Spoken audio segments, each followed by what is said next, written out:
A common question I get often when people are starting to expand their intuition is understanding the emotions involved in it. And that's also why I'm always talking about meditating because it keeps you in a neutral emotional state where the amygdala part of your brain is not taking over. There's no hormones flooding your system. You can look at things from an objective perspective. And so when we look at our emotions and our intuition, it's really, really important, especially if you are becoming a practitioner, which a lot of people in spiritual pathfinders, they choose that path afterwards is some type of healing practitioner to help others. And which is great, great. But you really have to be careful about your emotions, your clients' emotions, the emotions of the people around you, because every thought, every single thought, word, every object, everything has a vibrational energy. Everything. There's no way of getting around it. That is the human construct.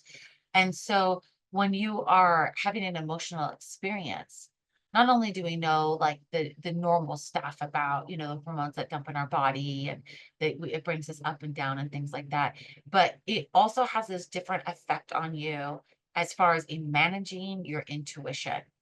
So a good example, again, why I say to meditate is because as you start to like experience and expand on your clairs, and clairs are just associated things with your most highest peaked sensory, and then you can expand into others, right?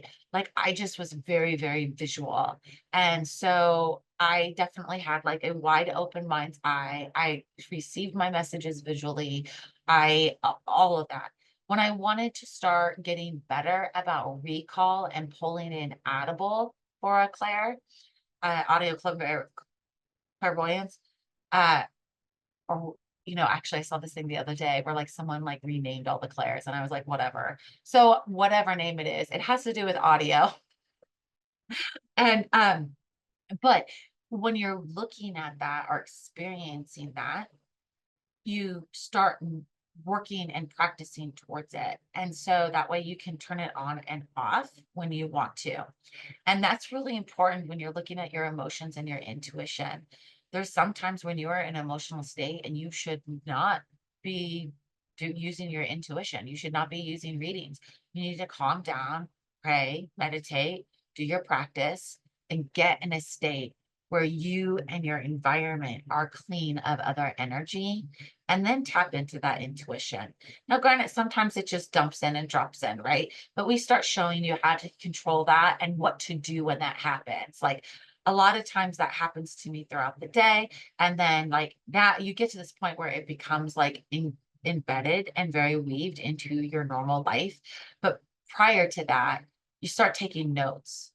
No joke. And I was just like grab my phone and put like notes in my phone and then be like, okay, go back and visit that later when I'm not in the middle of a conference room of people or on the bus or, whatever it is I'm doing.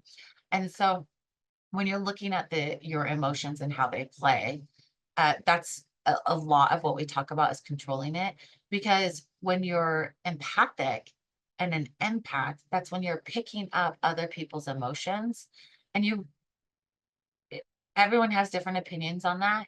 I believe that that is not a state of being. I don't want to be picking up other people's emotions. I don't care what they are. I still don't want to pick them up. And so because of that, it's very difficult sometimes when you've hit this stage of being an empath. And then how do you move past that so that you're not being bombarded by all this other noise? How do you can't focus and think and you can't expand your own intuition. And so there's that piece of it too. But I do know that when you are very empathic, it is very helpful. And a lot of people very easily, not knowing themselves, become empathic because of environments and experiences they've had in life. And it's part of their survival. And so the brain is programmed to pick up those things. And as human beings, we should pick up some things, right? We need to understand people's body languages. We need to understand their facial expressions, their tone of voice, all these different things, because that's telling our brain how that person's behavior is. And so we can align or adjust as needed. But if you're out there scanning people and trying to pick up their emotions, that's not really the right thing to do. I mean, it's invasive.